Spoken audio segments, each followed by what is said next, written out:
أما بعد فأعوذ بالله من الشيطان الرجيم قل إن كنتم تحبون الله فاتبعوني يحببكم الله ويغفر لكم ذنوبكم والله غفور رحيم وقال سيدنا رسول الله صلى الله عليه وسلم وذلك شهر يغفل الناس عنه بين رجب وشعبان إلى آخر الحديث آمنت بالله صدق الله مولانا العلي العظيم وصدق رسوله النبي الكريم ونحن على ذلك لمن الشاهدين والشاكرين والحمد لله رب العالمين اللهم صل على محمد وعلى آل محمد كما صليت على إبراهيم وعلى آل إبراهيم إنك حميد مجيد اللهم بارك على محمد وعلى آل محمد كما باركت على إبراهيم وعلى آل إبراهيم إنك حميد مجيد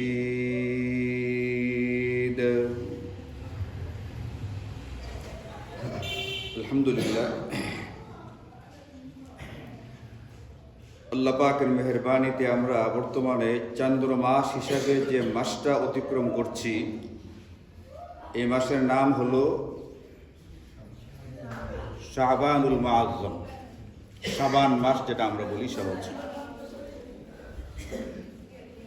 তো এই শাবান মাসে আমাদের জন্য গুরুত্ব দেওয়ার মতো, এটাকে বিবেচনা করার মতো বেশ কিছু বিষয় আছে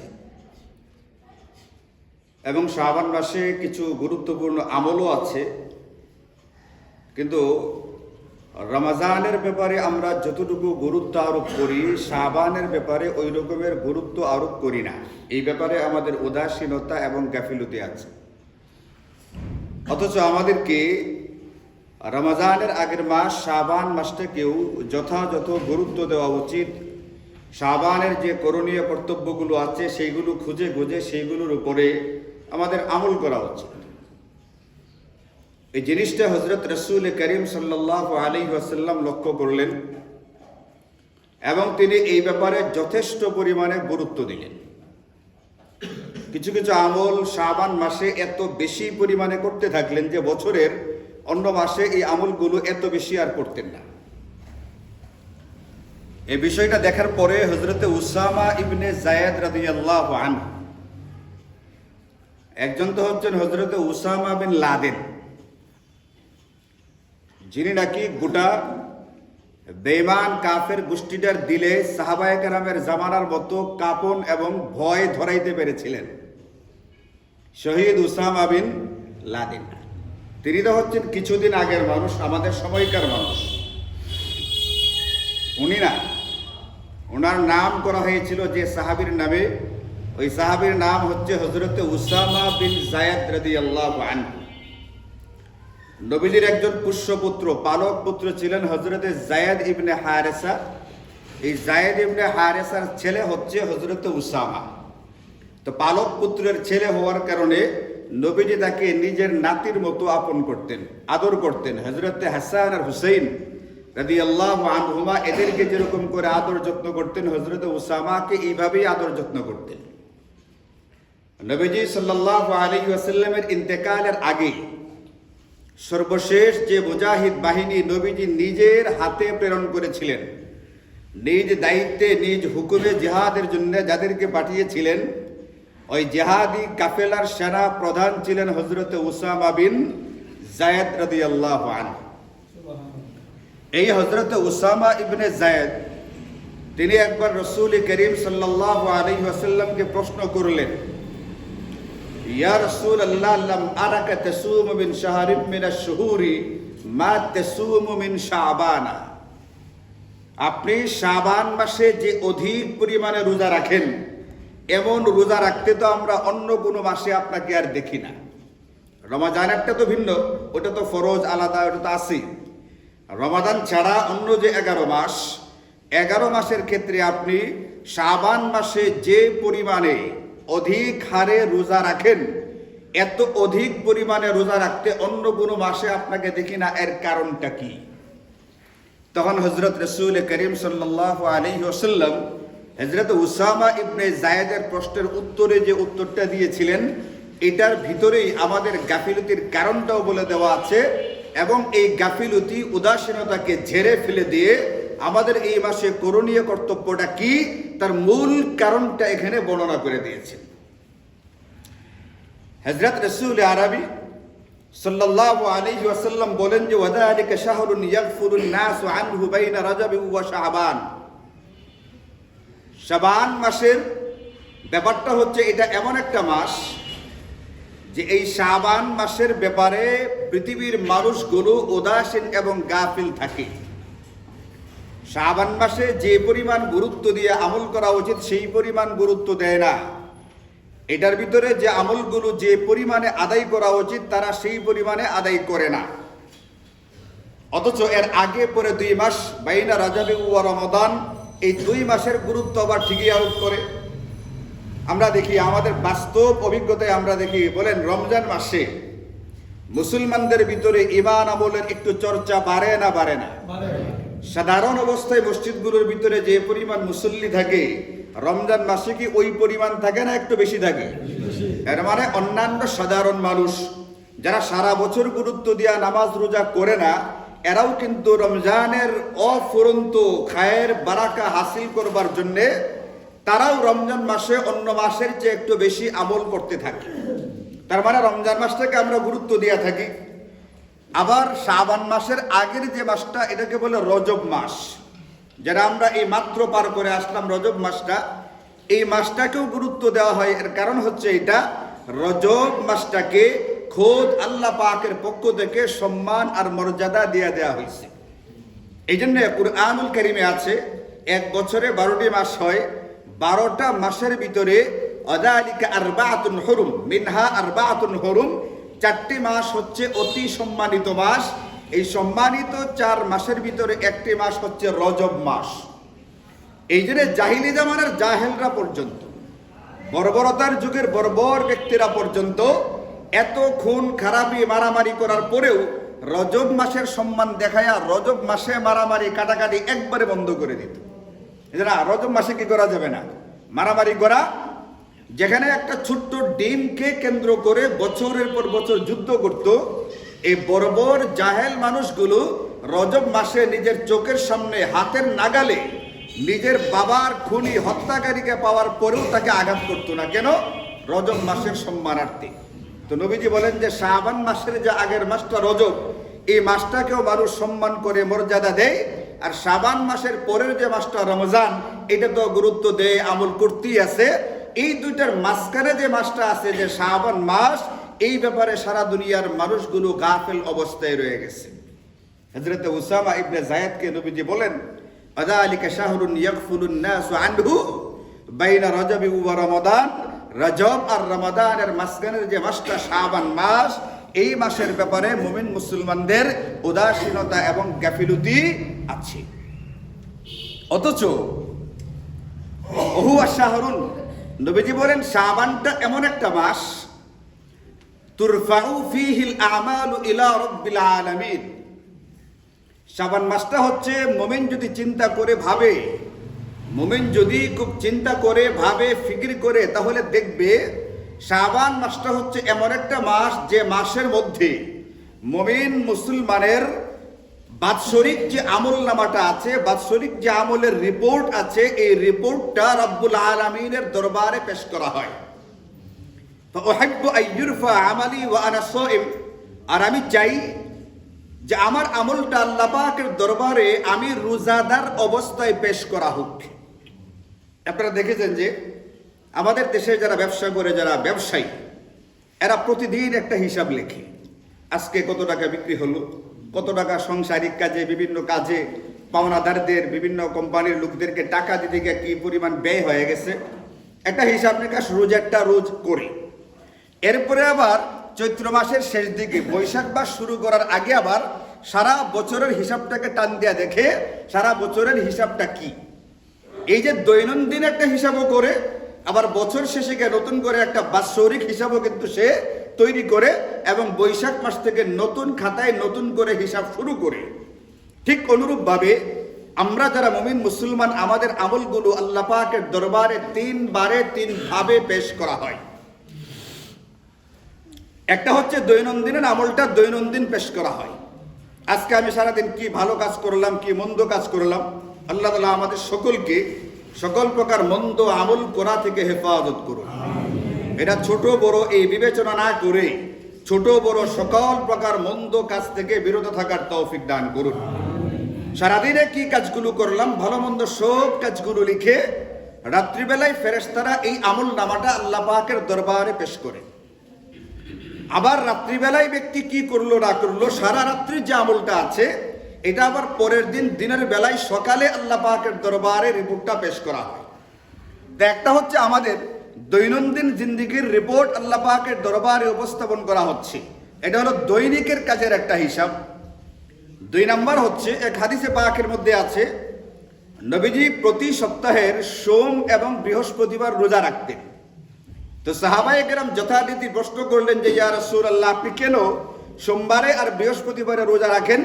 তখন নবীজি উত্তর দিয়েছিলেন, সোমবার আর বৃহস্পতিবারে আমাদের আমলগুলো আল্লাহ পাকের দরবারে পেশ করা হয়। এর মানে সাপ্তাহিক যে আমরা আমলগুলো করি এইগুলো আবার প্রতি সপ্তাহে একবার আল্লাহ পাকের দরবারে পেশ করা হয়। তাহলে একটা গেল দৈনন্দিনের হিসাব, যেটা প্রতিদিন পেশ করা হয়। আরেকটা হচ্ছে সাপ্তাহিক হিসাব, যারা প্রতি সপ্তাহের সোম এবং বৃহস্পতিবারে পেশ করা হয়। নবীজি এটা চাইতেন যখন তার আমলটা সোমবারে এবং বৃহস্পতিবারে আল্লাহ পাকের দরবারে পেশ করা হবে, তখন যাতে করে তিনি একটা আমলের মধ্যে থাকেন, আর ওই আমলটা হচ্ছে রোজার আমল। এই জন্য তিনি সোমবারে আর বৃহস্পতিবারে নিয়মিত রোজা রাখতেন। আরেকটা হচ্ছে বাৎসরিক রিপোর্ট পেশ করা, বাৎসরিক রেজিস্টার বা আমল নামাটা আল্লাহ পাকের সামনে দেওয়া। এটা হয়ে থাকে শাবান মাসে। এই জন্য নবীজি বলেন শাবানের আগের মাসকেও গুরুত্ব দেওয়া হয়, পরের মাস রমজানকেও গুরুত্ব দেওয়া হয়, কিন্তু শাবান মাসের ব্যাপারে মুমিন মুসলমান উদাসীন গাফিল। অথচ এই শাবান মাসে ব্যক্তির সারা বছরের রিপোর্টের যে খাতাটা, এটা আল্লাহ পাকের দরবারে পেশ করা হয়। আমি চাই এইটা আমার আমল নামা যখন আল্লাহ পাকের দরবারে পেশ করা হবে, তখন যাতে করে আমি রোজাদার অবস্থায় থাকি। এই জন্য উসামা, আমি শাবান মাসে বেশি পরিমাণে রোজা রাখি, যেটা দেখার পরে তুমি আগে প্রশ্ন করলে যে হুজুর আপনি অন্য মাসে এত রোজা রাখেন না, যে পরিমাণ রোজা রাখেন কোন মাসে? শাবান মাসে। শাবান মাসে রোজা রাখার কারণ হলো এটা আমার আমল নামা আমার রব্বুল আলামিনের সামনে পেশ করা হচ্ছে। আমি চাই তখন আমি যেন একটা রোজার আমলের ভিতরে থাকি। এই জন্য রমজানের আগের মাস এবং রজবের যে পরের মাসটা, এটাকে আগের রজব যেরকম আমরা গুরুত্ব দিয়েছিলাম, রমজানের মাস যেটা আসতেছে এটাকে যেরকম গুরুত্ব দেওয়া হবে, ঠিক অনুরূপভাবে শাবান মাসের ব্যাপারেও আমাদের গুরুত্ব আরোপ করার মতো বহু রকমের ব্যাপার এবং বিষয় রয়ে গেছে। এই মাসটার ব্যাপারে হযরত রাসূল করিম সাল্লাল্লাহু আলাইহি ওয়াসাল্লাম এটাও বলেন যে শাহরু রমাদান শাহরুল্লাহ, রমজানের যে মাসটা, এটাকে কুরআনুল কারীমে আল্লাহ বলছেন আল্লাহর মাস। এটা আল্লাহ পাকের একটা নির্ধারিত সময়, আল্লাহর কাছাকাছি যাওয়ার, আল্লাহর সান্নিধ্য নৈকট্য অর্জন করার একটা সময়। একটা হচ্ছে শাবানের পরের যে মাসটা রমজান মাস। আর নবীজি বলেন যে ওয়াশাহরু শাবান শাহরি, আর শাবান মাসটা হচ্ছে আমার মাস। কোনো ব্যক্তি যদি আমাকে পরিপূর্ণভাবে অনুসরণ ইতাআত করতে চায়, আনুগত্য করতে চায়, তাহলে আমি যেইভাবে শাবান মাসটাকে পার করি, আমার যারা উম্মত, আমার যারা অনুসারী, তারা যেন শাবান মাসটাকে ওইভাবে পার করার চেষ্টা করি। তো যে মাসটাকে নবীজি নিজের মতো করে প্রকাশ করেছেন, নিজের সময় বলে উল্লেখ করেছেন, এই মাসটার জন্য এর চেয়ে বেশি গুরুত্ব দেওয়ার মতো কোনো কারণ আর প্রয়োজনীয়তা থাকে না। ইমাম ইবনে রাজাব হাম্বালি রাহিমাহুল্লাহ তিনি বলেছেন এটা যে শাবান মাসের আমলগুলো যে আমলগুলো আছে আমাদের জানা মতে এই আমলগুলো একটু কেন বেশি বেশি করতে হবে। শাবানের আমলগুলো তো নফল, নফল মুস্তাহাবের আমলগুলো একটু বেশি করে কেন করতে হয়? তিনি বলেন যে হাদিসে পাকের মধ্যে আছে, নবীজি বলেন, ইন্না আউওয়ালা মা ইউহাসাবু বিহিল আবদু ইয়াওমাল কিয়ামাতি আস-সালাত সালাতুহুল মাফরুদা। হাসরের ময়দানে ইমানদার বান্দার কাছ থেকে যখন তার আমলের হিসেব নেওয়া হবে, আমলের হিসাব নেওয়ার সময় সবার আগে নামাজের আমলটার হিসাব নেওয়া হবে। এখন নামাজের হিসাব নেওয়ার সময় যদি ফাইন আতাম্মাহা, যদি কোনো ব্যক্তির জিন্দেগিতে এমনটা পাওয়া যায় সাবালক হওয়ার পর থেকে ইন্তেকাল পর্যন্ত তার নামাজের কোনো কাজা নাই, বা কাজা হইলেও সে কাজা কি করে ফেলছে, আদায় করে ফেলছে, এবং কাজা হওয়ার কারণে যে তওবা ইস্তেগফার করার কথা সেটাও করে ফেলছে। আজকের ফজরের নামাজটা ফজরের সময় পড়ে নাই, পড়ছে পরে জোহরের সময়, কাজা করছে। তো কাজাটা আদায় হইলেও তো সময় মতো না পড়ার কারণে একটা অপরাধ তো হয়েছে, ওই সময় মতো না পড়বার অপরাধের কারণেও আবার তওবাও করে ফেলছে। এবং নামাজগুলো যতটুকু গুরুত্ব দিয়ে পড়া দরকার মোটামুটি এতটুকু করতে পেরেছে, সে সর্বাত্মক চেষ্টাটা করেছে। এখন যদি কারো আমলটা এমন পাওয়া যায় পরিপূর্ণভাবেই সে আদায় করছে তাহলে তো ভালো, ওয়াইল্লা যদি এমনটা না হয়, এবং এমনটা না হওয়ার সম্ভাবনাই আমরা যারা উম্মত আমাদের ক্ষেত্রে অধিক চিন্তনীয় বিষয়, যে এটা ঠিকঠাক মতো হবে না। দেখা যাবে কারো নামাজ অনেক কাজা রয়ে গেছে, যে কাজা নামাজগুলো আদায় করার কথা সেইগুলো সে আদায় করে নেই। অনেকে তো মাসআলাও বয়ান করতেছে, অনেক সময় বয়ানও করে ফেলে যে নামাজ কাজা হয়ে গেছে, এটা কাজাই, এটা নতুন করে কি করতে হবে না, আদায় করতে হবে না। এই জন্য আমি আপনাদেরকে আগেও বারবার বলেছি, 2-3 দিন আগেও একজন জিজ্ঞেস করেছে, বাংলাদেশের একজন খুব নামি দামি আলেম, মানে খুবই সুপরিচিত, অনেক জনপ্রিয়, দেখতেও সুন্দর, বাংলা ইংলিশ মিলে তিনি ওয়াজ করেন, বয়ান করেন। এই কারণে তার প্রতি একটা ভক্তবৃন্দের একটা কি আছে, একটা আকুলতা, একটা বিকুলতা, একটা ভালো লাগা কাজ করে। তো তার ব্যাপারে আমাকে নাম ধরে জিজ্ঞেস করছে, হুজুর উনি যে এরকম করে বলছেন এটা কি ঠিক কিনা। তো ওখানেও আমি তাকে ব্যক্তিগতভাবেও বলে দিচ্ছি, জুমার বয়ানেও বলছি, আপনি অনেক আলেম এরকম আছে যাদের ইসলামের সৌন্দর্য বিষয়ক বয়ানগুলো আপনি নিতে পারবেন, কিন্তু তাদের কাছ থেকে আপনি মাসাইল নিতে পারবেন না।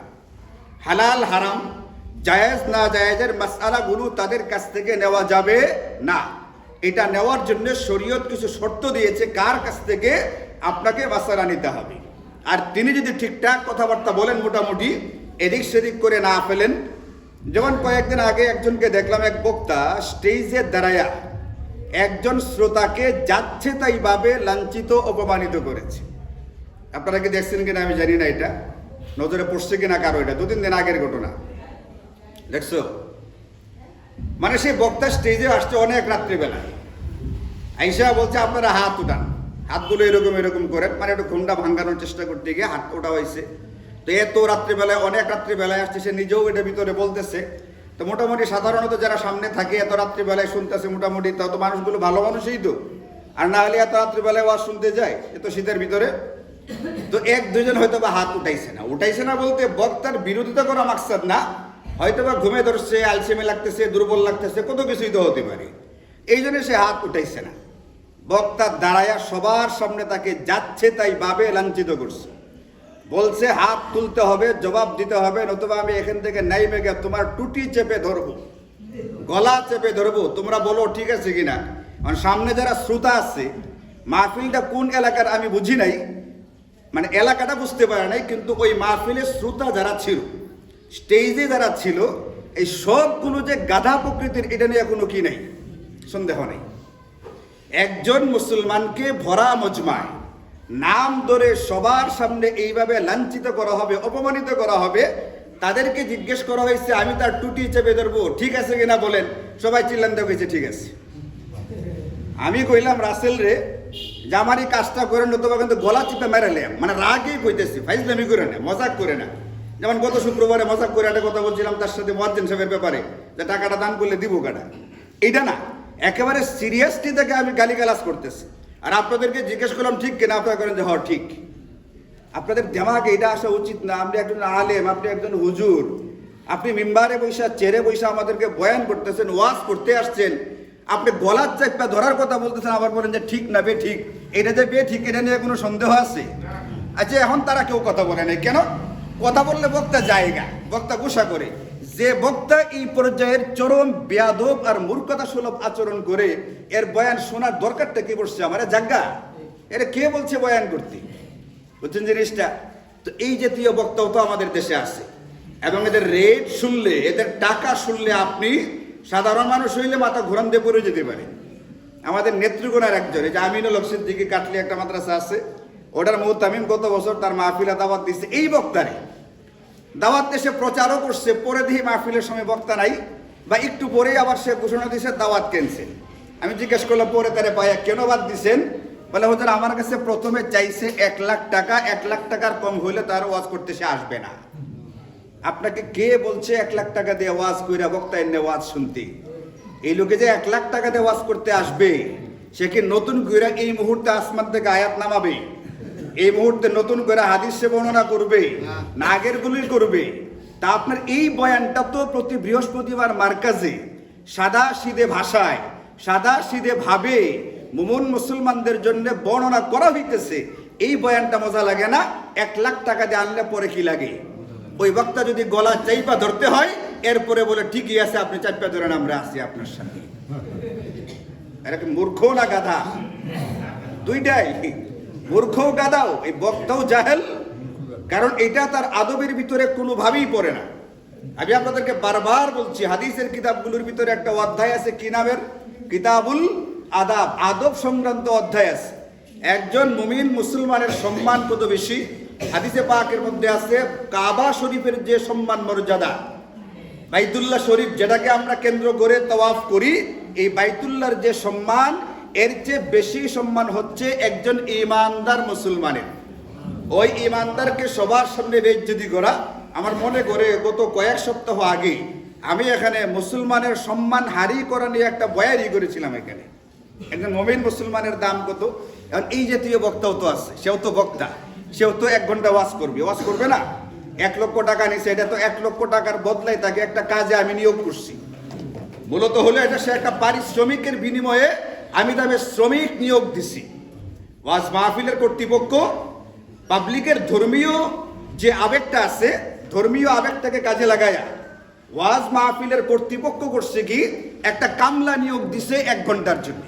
এই কামলার কাজ কি? কোরআন হাদিসের কিছু আয়াত আর হাদিস মুখস্থ করবে এবং এটাকে বিনোদনের মতো করে পাবলিকের সামনে পেশ করবে।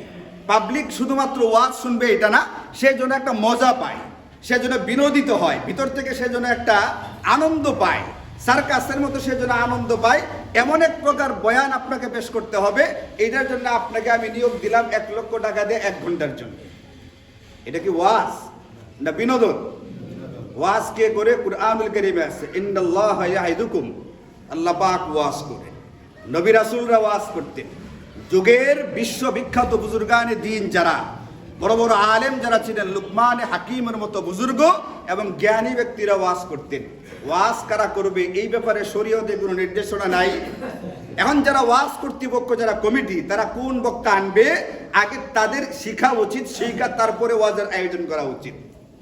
ইমাম বুখারী একটা অধ্যায় লিখছেন এরকম, বাবুল ইলমি কাবুলাল আমালি, যে কোনো আমল করার আগে ওই আমলটার যথাযথ পর্যাপ্ত ইলম এবং জ্ঞান লাগবে। আমি আপনি যদি কোনো একটা কাজ করতে যাই, এই কাজটা শরীয়ত সম্মতভাবে করতে গেলে কিভাবে করা যাবে, এটার জন্য আগে ওই কাজের যে ইলমটা আছে, জ্ঞান আছে, এটা হাসিল করতে হবে। এইটা শুধুমাত্র বোঝানোর জন্য ইমাম বুখারী একটা অধ্যায় বানাইছে। কিসের জন্যে? আমি যে কাজটা করব, এই কাজটা কিভাবে করতে হবে, এটার জ্ঞান আগে হাসিল করতে হবে, এটা বোঝানোর জন্য। এখন আমি একটা ওয়াজের আয়োজন করব, এখন 5 জন 10 জন মিলে আমরা যে কমিটিটা ওয়াজ আয়োজন করতে যাচ্ছি, তো ওয়াজ তো একটা আমল, একটা কাজ। এই কাজটা করতে গেলে এই কাজটা শরীয়ত সম্মত হয় কিভাবে, আগে এটার ইলম কার থাকতে হবে? এই আয়োজক কর্তৃপক্ষের থাকতে হবে। কারণ আয়োজক কর্তৃপক্ষের সেই ইলমও নাই, যাদেরকে আনতেছে তাদেরও নাই, আর যারা সামনে বইসা আছে এরারও নাই। এই জন্য যখন বলছে গলা যাইতে মারি একদম চাই, রাজি কিনা? হেরা কয় ঠিক। তাদের এলাকার একটা লোকের এক লোকে গলা চাইপা ধরবে, বাহিরের থেকে এক লোক আইসা, আর তারা বলে কি এটা ঠিক? আজীব দেমাগ নিয়ে চলতেছে, গাধার দেমাগ নিয়ে সারা দেশ চলতেছে। বুঝছেন কিনা ব্যাপারটা? আপনারা না, আপনারা জ্ঞানী মানুষ, সারা দেশ বলতে আপনাদেরকে বলছি না। এই জন্য ওয়াইজ কিন্তু বিভিন্ন রকমের আছে, বয়ানকারী বিভিন্ন রকমের আছে, আপনি যার তার বয়ান শুনতে পারবেন না। বিশেষ করে মাসআলা যদি হয় জায়েজ না জায়েজ হালাল হারামের মাসআলা, সে যত বড় স্কলার হোক না কেন, যত বেশি জনপ্রিয় হোক না কেন, মাসাইল আপনি তার কাছ থেকে নিতে পারবেন না। মাসাইল নিতে হবে নির্ভরযোগ্য, বিশ্বস্ত, যার ভিতরে ইফরাত তাফরিদ নেই, যার ভিতরে বাড়াবাড়ি ছাড়াছাড়ি নেই, এমন আস্থাভাজন যার উপরে আস্থা রাখা যায়, ঠান্ডা দিমাগের ঠান্ডা মাথার ব্যক্তির কাছ থেকে মাসআলা নিতে হবে। এই জন্য ফতোয়ার কিতাবগুলোর ভিতরে লেখে, যদি কোনো মুফতি কোনো কারণে অতি আনন্দিত অবস্থায় থাকে, তখন তার কাছ থেকে মাসআলা জিজ্ঞেস করবেন না, নিবেন না। অতি আনন্দের কারণে সে হারামটারে কি বলে ফেলতে পারে, বুঝলে, আমি একটু গার্লফ্রেন্ড নিয়ে ঘুরতে যেতেছি, এটাকে অনুমতি আছে? যাও যাও গা, কারণ সে তো কেমনে আছে, আনন্দে আছে। অতি আনন্দিত অবস্থায় তার কাছ থেকে মাসআলা নেওয়া যাবে না। আবার অতি মাত্রায় যদি রাগান্বিত থাকে, তখনও তার কাছ থেকে কি নেওয়া যাবে না। রাগের ছুটে সে হালালটারে কি করে বসে থাকবে, সব হারাম করে বসে থাকবো দুনিয়া। সবই যদি হারাম হয়ে যায়, আপনি দুনিয়াতে চলবেন কেমনে তখন? এই জন্য মাসাইলের ব্যাপারে বহু শর্ত শরায়েত আছে। ইমাম মালিক একটা মাযহাবের ইমাম, একটা মাযহাবের ইমাম তিনি, গোটা পৃথিবীতে তার অনুসারী আছে। ইমাম মালিকের একটা মজমায়, একটা মাহফিলে, একটা বৈঠকের ভিতরে একবার থেকে 40টা মাসআলা জিজ্ঞেস করা হয়েছে। উসুলুল ইফতার ভিতরে আল্লামা তাকি উসমানী এই ঘটনা নিয়ে আসছেন, ওখানে বলছেন 40টা মাসআলার ভিতরে 36টা মাসআলাই তিনি বলছেন লা আদরি, এই মাসআলা আমার জানা নেই। অথচ তিনি একজন কি ইমাম, সাধারণ কোনো মুফতি না, একজন মুজতাহিদ আলেম, গোটা একটা মাযহাবের ইমাম তিনি। এটা সাধারণ আমরা যারা আলেম, হাজার গুণ উপরে যার মর্যাদা, 40টার ভিতরে 36টাতে কি বলছে আমি এটা জানি না, মাত্র 4টার উত্তর দিচ্ছেন। যারা ফতোয়া দিবে, মাসআলা দিবে, এদেরকে সর্বোচ্চ পর্যায়ের তাকওয়ার অধিকারী হইতে হয়, সর্বোচ্চ পর্যায়ের পরহেজগারির অধিকারী হইতে হয়। যেন কোনো ব্যক্তির কাছ থেকে কি নেওয়া যাবে না। সেখানে ইউটিউব আর আপনি গুগল, এটা সেটার কাছ থেকে মাসাইল নিয়ে বলবেন যে অমুকটা পাইছি তমুকটা পাইছে, আমরা হুজুরে কি জানে বেশি চ্যাট জিপিটি। তো যে ওখান থেকে নিবে তার আমার ওই দোষই হবে। এই জন্য মাসালা হচ্ছে এটা, আপনি যদি সৌন্দর্য বিষয়ে কথাবার্তা হয়, আদব শিষ্টাচার সম্পর্কিত কথাবার্তা হয়, তার কাছ থেকে নেন। কিন্তু মাসাইলের ব্যাপারে আপনাকে অতি অবশ্যই, আপনি একটা আল্লাহ না করুক একজন ব্যক্তি গুরুতর অসুখের ভিতরে পড়ে গেছে, সে কি যে কোনো ডাক্তারের কাছ থেকে চিকিৎসা নিবে, নাকি পরীক্ষা নিরীক্ষা করে বোঝার চেষ্টা করবে কোন ডাক্তার ওষুধটা কাজ করবে, কোনটা ক্ষতি করে ফেলবে? একটু এদিক সেদিক হলে ক্ষতি হয়ে যেতে পারে। এখন দুনিয়ার একটা সাধারণ অসুখের বেলায়, যে অসুখে আমি মারা গেলে, অসুখ বিসুখে মারা গেলে বহু সওয়াব আছে, কোনো কোনো অসুখে মারা গেলে এই ব্যক্তিটাকে শহীদের মর্যাদা দেওয়া হবে। আমি মরে গেলেও তেমন কোনো অসুবিধা নাই, আমার গুনাহ মাফ হবে, আমাকে সওয়াব দেওয়া হবে। কোনো কোনো